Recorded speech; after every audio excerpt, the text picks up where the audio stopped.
Broadway Interludes presented by Art Lab. I'm your host, Megan Chocolates, and today I am joined by the oh-so-talented Drew Seigla. Hey, everybody. Yay! Yay! Thanks for coming. I'm happy to be here. Great. This is amazing. Well, we're happy to have you. So, to kick things off, how did your theatrical journey begin?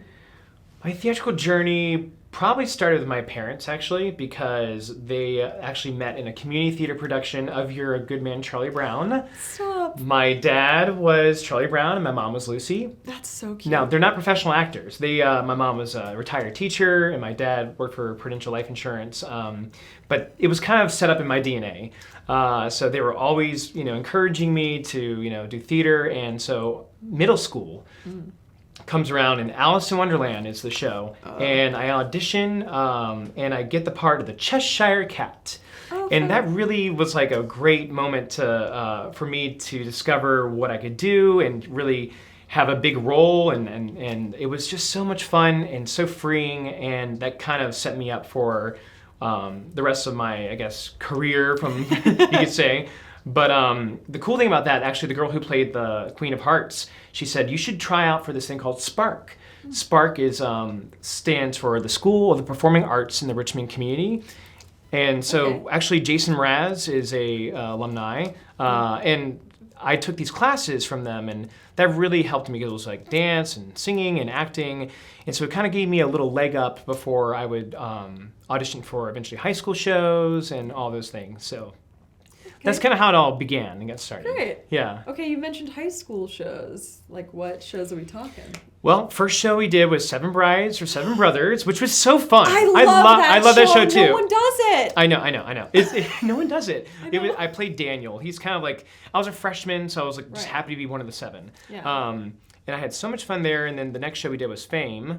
Okay. And back then I played Joe Vegas, but you change it, the name.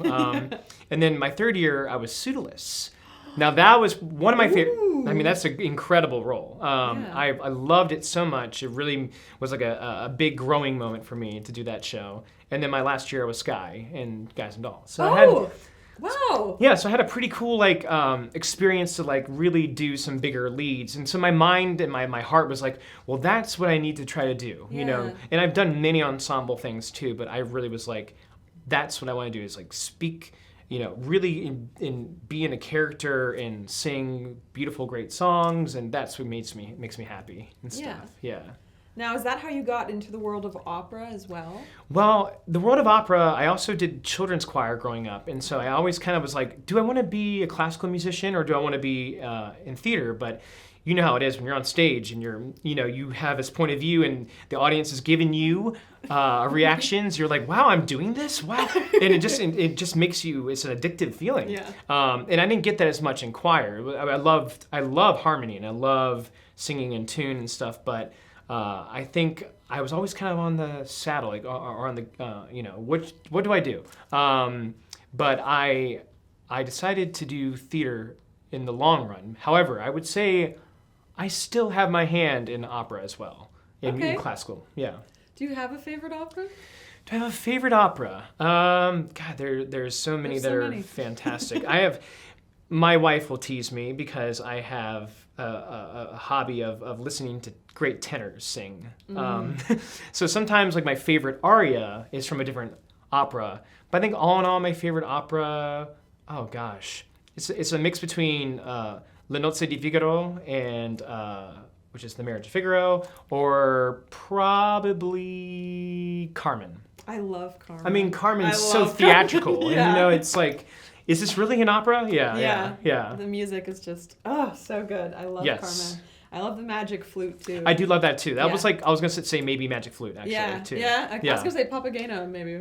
Maybe Papageno or Tamino, whatever. Tamino, either one. Either one. I'm kind of on the fence on both, Okay, we're nerding out. Sorry. Broadway Interludes. Yeah, my Broadway, apologies. right. Opera Interludes is next door. How embarrassing.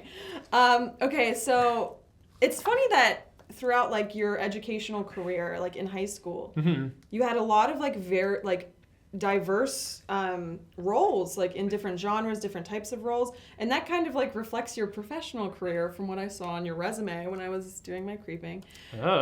Creep over here. I know. Sorry, they know. they come back every week. So I have to ask, like, do you find yourself kind of drawn to a certain genre when auditioning for projects? It's funny because I love comedy. In general, people will say like he's kind of like a lighthearted guy. You know, he has kind of this comical viewpoint on life. So I usually go for like the romantic lead. That's like a comedic romantic lead, like a rom-com. But I'm also drawn to the music. You know, whatever musical has beautiful melodies that can really, you know, where you can really indulge in the singing. I've always been drawn to. So I will say that. However, you know, we'll probably get to it, but Perchik is a little different than being a comedic role. Yeah. So that was a big stretch for me, but it was a very good opportunity for me to stretch and grow and through that. So. Right. Yeah. Now, we talked about high school. So after high school, did you come straight to New York or did you go to school somewhere? Well, actually, I went to Elon University, which I love Elon. Go Phoenix. I met a great voice teacher my second year, Dr. Kenneth Lee, and he warmed me up in a classical way, which I'm not unfamiliar with because I did children's choir and choir. And he was like, you are really, really good at this. Like, have you ever thought about doing opera? And I said, well, actually, I have thought about it. And actually, when I was a senior in high school going into first year at Elon, I went to Rome and I did Le Nozze di Figaro. And I was able to, you know, be in Italy, actually, in like for 7 weeks. And I really was like, after coming back from that, you're a different person. Yeah. You know, when I was like, okay, now I'm in North Carolina and everyone's really crazy about dancing and acting. And I was like, I've just been working on Italian and working on classical singing. Like, am I in the wrong school? Ooh, you know, but I really enjoyed Elon, and I'm very thankful because their acting technique is mostly given in the first 2 years. Right. So I was at Elon for 2 years, and on my second year, I met Ken, my voice teacher, and he got me into singing just a little more classically. And he said, you know what, you're good enough that I actually believe in you. I think you should put out an audition CD for Juilliard. Ooh, okay. I was like, if you think so, like let's try it. So that's basically what happened. I put on a CD and then sent it away, and I got called back in March. Okay. And I auditioned. My first time ever coming to New York was for Juilliard, and I got in. I got a call like a month later, and I was so like, exciting. I was like, I can't not go to Juilliard now. Yeah. So then that brought me to New York, and then I actually had to start over as a first year though, because it went from being a musical theater BFA to a BA in classic voice. Correct. So that's kind of like how I've been in New York since Juilliard. Yeah. Oh, I mean, hey. Yeah. It's Juilliard. So now, from your Juilliard days, like what was your first professional gig, I'd say? Professional gig? Well, actually, my first real professional role was Jack in Into the Woods when I was 19 in Richmond, Virginia. It was the summer leading into going to Juilliard. Right. But I had this EMC points going on back then from that production. Yes. Yeah. The points, yes. The point system. I earned my 50, by the way. Yeah. So Yeah, it's not easy. 50 weeks. So. 50 weeks. Woo! So I did Jack Into the Woods. That was my first professional lead. And I just kept on doing shows in Richmond, actually, after I would, finish my spring semester at Juilliard. I'd come back. I did, like, Guys and Dolls again. I did Dirty Rotten Scoundrels. I did Summer of 42, actually. Yeah, I love that played show. Oski. It was really fun. You could be like a Stifler character, which is kind of like not that popular nowadays, but it was really fun. So all these little things I was doing while I was still studying opera at Juilliard. So it's kind of like best of both. I was trying to do two sports at once, which is kind of how I see myself still. Oh, that's amazing. Yeah, hopefully. Yeah, hopefully. Yeah. Now we have to talk about Fiddler because it just closed. Yes, it did. Yeah. Okay, so remind me, when did you first join that show? So I actually joined, I'd say, I think 2 months after they officially opened in July of 2018. Ooh, okay. So the guy playing Perchik, his name is Dan Kahn. He's an incredible actor, and he is fluent in Yiddish. And he was in the show. However, he was going to get married, and there was only going to be 1 week past his outing where it was going to stop for only 1 week. So my agent at the time said, hey, if you get this, you'll have 1 week, but you'll work with Joel Grey and you'll put on your resume. I said, well, of course, I'll do it. And then as I got in, they started extending. And then we had a cast recording, and then we went to stage 42. Right. And then we did that all the way through to the end of 2020. And then of course pandemic hit, and then the New World Stages one happened in October. But yeah, so I started 2 months after, because Dan Kahn left, and I was very scared because he was so fluent and so natural. He was perfect. And I'm glad I got a chance to watch the show before I went in. Yeah. And I got to see what he was doing. But I was like, I really need some help. And so that's when I reached out to my wife now, Stephanie Lynn Mason, which is really awesome. Here's the ring, by the way. Oh, cute. For the world to see. It's actually her dad's pinky ring. Wow. And it's from like the 70s. So it's really That's so special. meaningful. Yeah, I love her. Anyway, back to the story. So she helped me. I said, I really need help. I only had, I think, 2 weeks before I had to go on. It was very quick, and I was like, I'd never done Yiddish before in a show. And she was like, sure, we'll meet up. And when we met up, it just kind of felt like a date. And then we had to work, of course. Uh-oh. What's going on? Yeah. Running lines? Running lines, yeah, sure. Yeah. Yeah, over a beer. Yeah, what are you really trying to do? No, I really was trying to work on it because I was freaking out. Well, yeah. I was like, and I was so bad at first, and I was like, and she was like, we'll laugh about this one day. Yeah. You know. So we basically just kept on meeting up before my actual opening, and I also was actually in Sweeney Todd at the time, the Barrow Street one. Yeah. So I was being at the stage at Sweeney Todd. Right. While rehearsing at moments I could at the Yiddish theater. And it was just a lot going on. Yeah. It was really overwhelming, and I could really use your help.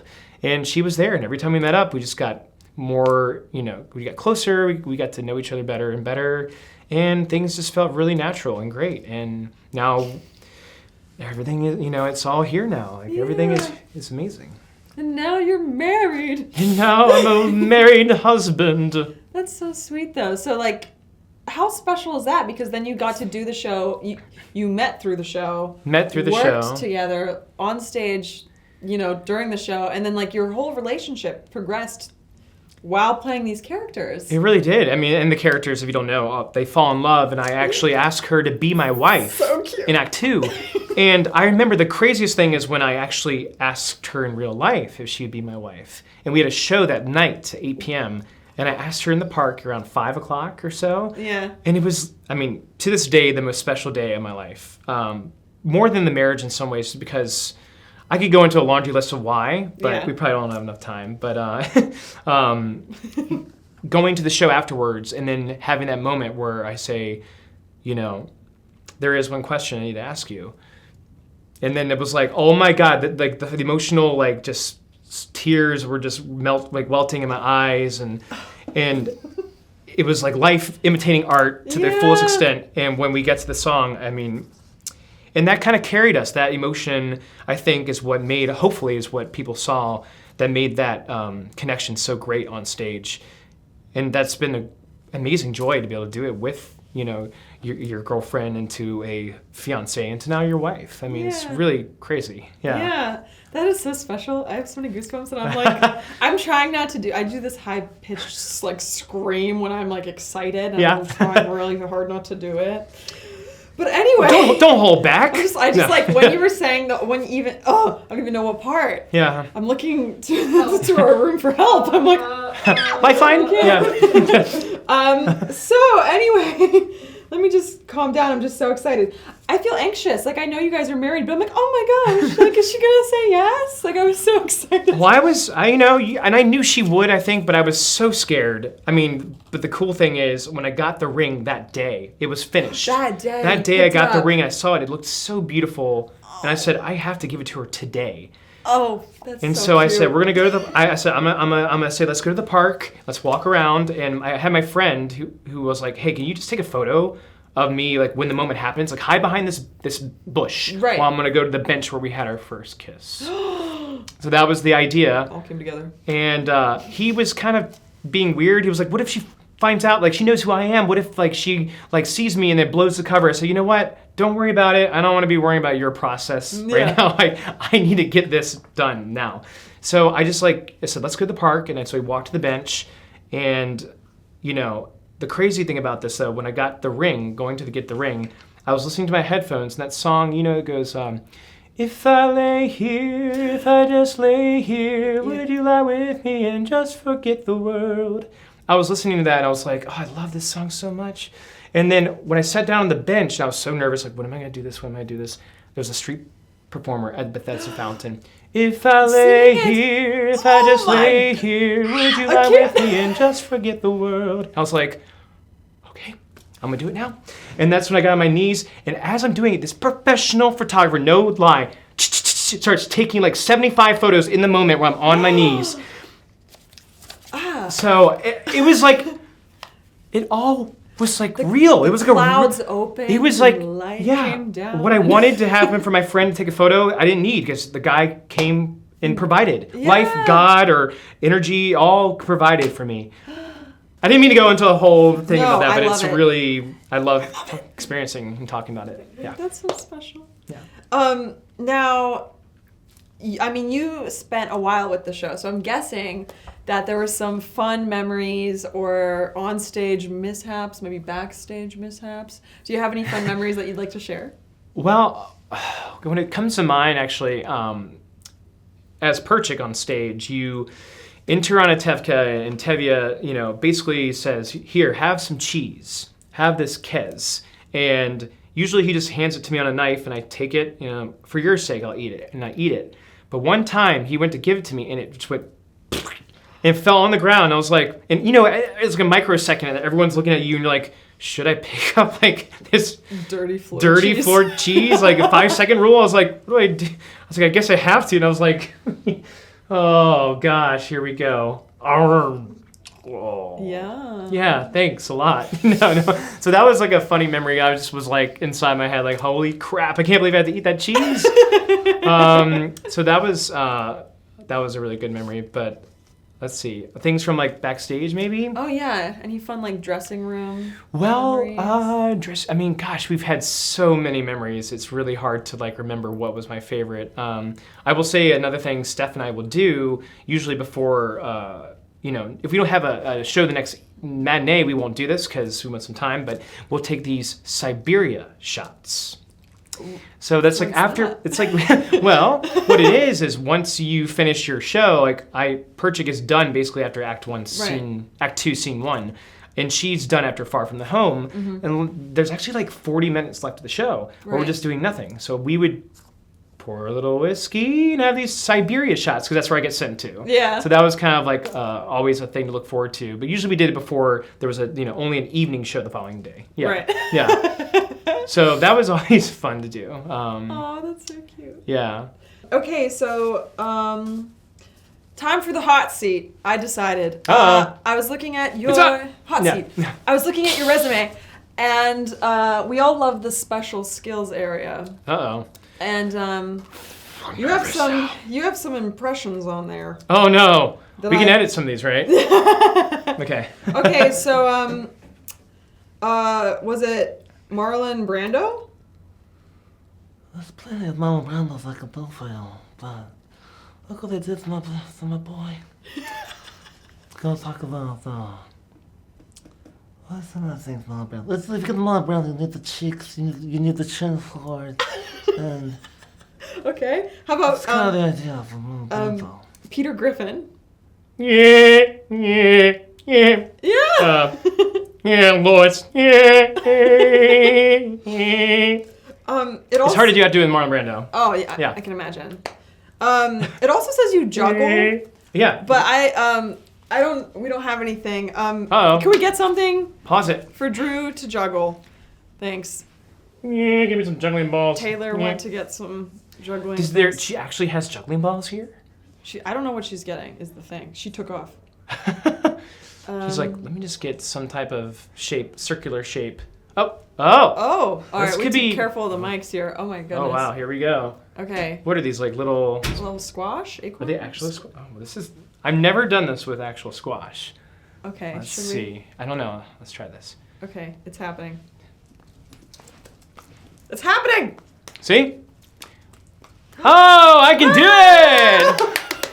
Come on, That's special Marlon skills! Brando. Oh, shit. So you try to add other things. Ta-da! That was pretty good. I mean, with on the fly. Also, moving on from that, Chewbacca. Perfect. Okay. Also, brown belt in karate.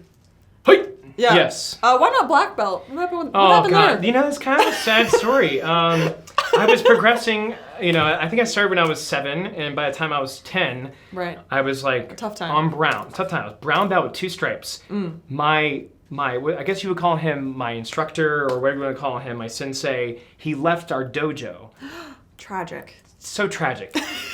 And I was like, his name was Johnny, and he was like a really great mentor for me. And I was so sad when he left, and I tried to like continue the classes with the other guys, and it just was not the same. Heart wasn't in it. And I was like, you know what? However, I will say, I went to his dojo. I found out where he went Okay. eventually, but I had to start over. It was Taekwondo versus karate. Right. I took Taekwondo for like 1 year. There you go. I was white belt, the one above white. yellow. Yeah, yellow. And then I got kicked down some stairs on accident in the studio. So then I stopped going. But anyway, there's another story. Kicked down the stairs. God. Yeah, it was a weird upstairs studio. You had to go upstairs to get in there. And then this really scary girl was my sparring partner. And I was like, she's like 10 times bigger than me because she was really tall. And there was no one else left. And I had to hold the pad. And she kicked really hard. And my little body flew. And I fell down the stairs. But luckily I had the giant like pad thing. Thank So I kind of goodness. surfed on that. But I was shooketh. So I was like, Mommy, I don't want to do this anymore. Oh dang, that But would be brown belt, very yeah. impressive. Thank you. I actually have a very high goal. One of these days, I want to go back Right. and get a black belt. Why not? I mean, I learned so much. I used to be able to break boards. I actually have nunchucks. Is nunchucks on the list? Oh, it wasn't on there. You Oh, might yeah, need put to it put on it on there. I gotta there. put it on You there. put it on there. Yeah, I got Look at nunchuck that. skills too. Okay, and then what else do we have here? Oh, it also says cartoonist. Just what's that about? Tell us about it. Well, when I was about 5 years old, I was really good at drawing, if I may say. And actually, my parents and I we both thought maybe I'm going to be some type of artist, visual artist. Okay. And I got into a high school actually for visual art, Nice. or performing arts, or the normal high school. 3 options. I chose the normal high school. I just wanted to have a kind of like a normal, like American, just how you're brought up with like sports and everything. Because I played football too, and Okay. performing arts you wouldn't be able to do that, and or with visual. But I always envision myself as, and I like for fun. I'll draw. I love drawing faces too. Oh, okay. Eyes and like looking into people and like really getting Just like detailed, really detailed pictures. So you're inspiring me to draw now. Oh, yay! I mean, because I don't know when the last time I've really done it. Maybe like a month ago. But I need to Okay, get back. I need well- to draw some pictures. Also, this next one, I know what this is because my younger brother does it, and he's very in the vocal performance world. Yes. So I had to listen to him perfect his overtoning, and He does it too. he does it too. He has some TikTok clout. Oh my gosh, I have to follow him. He's like a true bass, my little brother. Oh, Tiny, cool. skinny boy. He's a true bass. And so he does good on TikTok when he like duets other singers and just adds like The bass line. bass line Nice. and like really gives it that oomph. But anyway, so let's see some Well, now I didn't know. Gosh, a lot of people Overtone. don't know about overtone singing, but I can only do it. Does he do multiple pitches or just one drone? multiple. He's insane. Yeah. Well, I'm not that insane, Okay. but you may not be able to pick it up. Let's see. Okay. Do you know how to do it, by the way? God, no. Okay. No.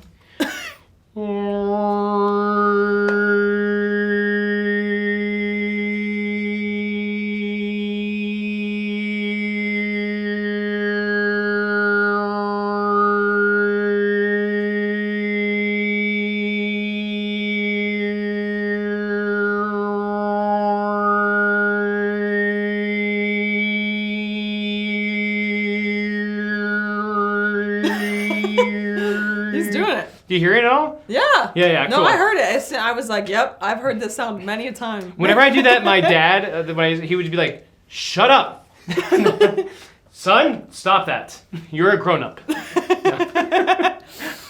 Come Come on, Mongolian throat singing. Broadway Interludes, or that's next door too. Throat singing interludes. That's down the hall. Yeah, it's so fun actually. Yeah, And it you always feel seems like fun. it is fun, and Very it's vibrational in the mask. Yeah, it's all To there. get technical. Yeah, I've taken some voice lessons. That's right. Right? Yeah. I like to live in soprano land, so that's fun. Soprano land. I know my 24 Italian songs and arias. Yes, you do. What's your Of favorite? course. As basic as it is. Oh no, Por di Cesti. Okay. Love, Yep. love.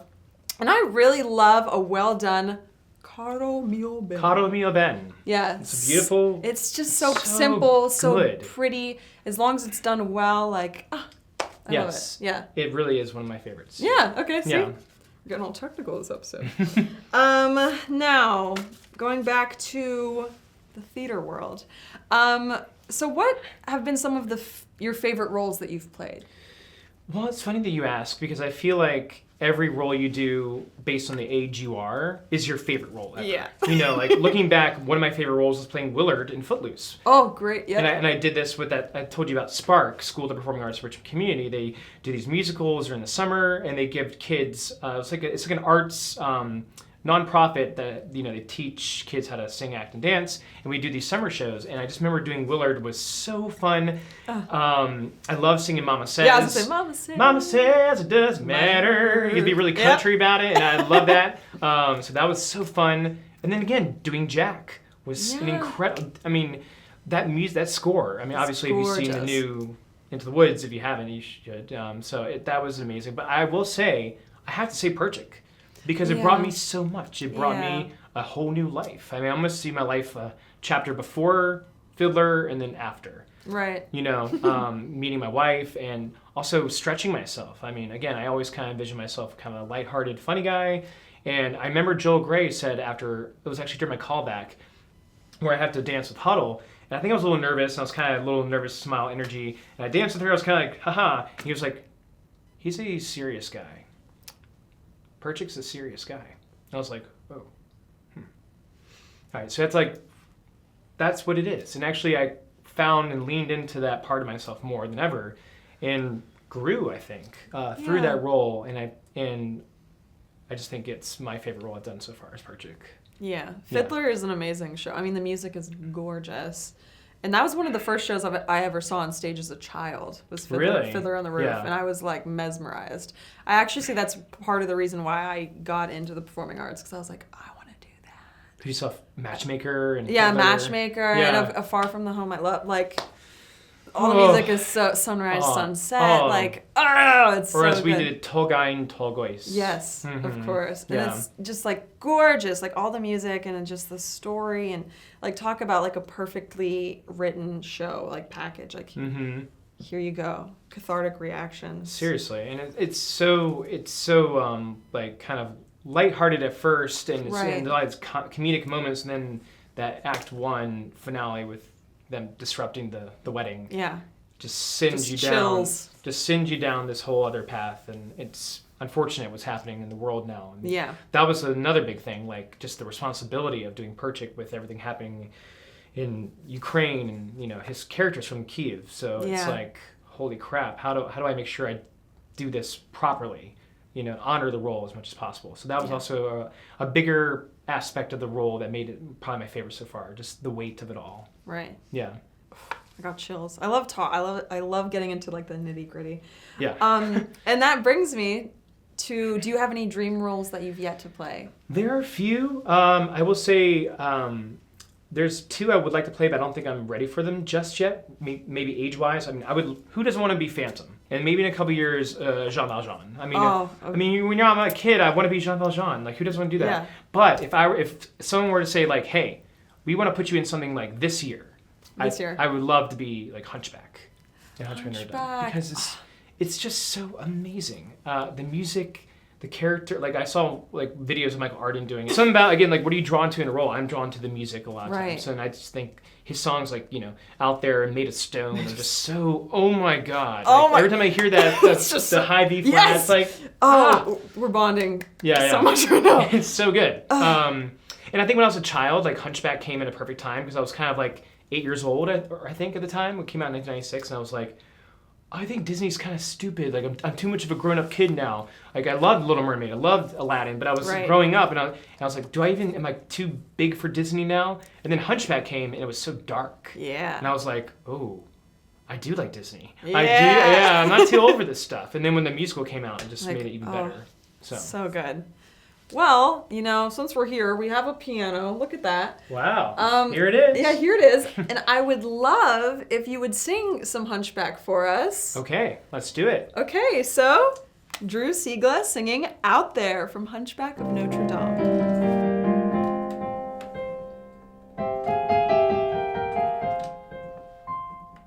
Safe behind these windows and these parapets of stone, gazing at the people down below me. All my life I watch them as I hide up here alone, hungry for the histories they show me. All my life I memorize their faces, knowing them as they will never know me. All my life I wonder how it feels to pass a day not above them, but part of them. And out there, living in the sun, give me one day out there. All I ask is one, to hold forever. Out there, where they all live unaware, what I'd give, what I'd dare, just to live one day out there.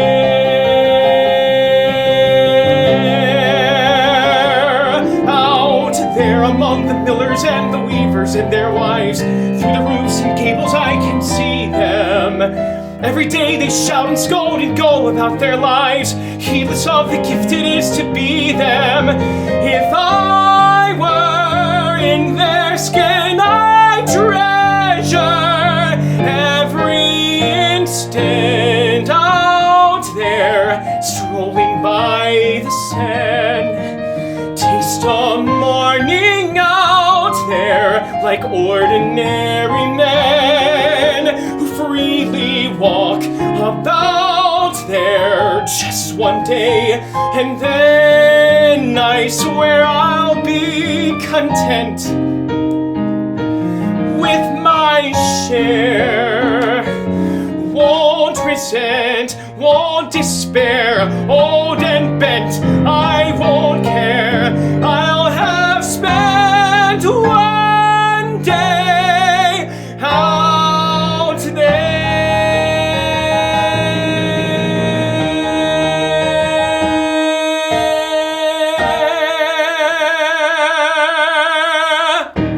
Thank you so much. That was amazing. Thank you so much. It was a pleasure being here and getting to know you and being on this cool show. Thank you. Yeah. And it was a pleasure having you. Pleasure listening to you sing to chat with you. Yes. And thank you so much for watching. This has been Broadway Interludes presented by Art Lab. See you next time. See you next time. Bye.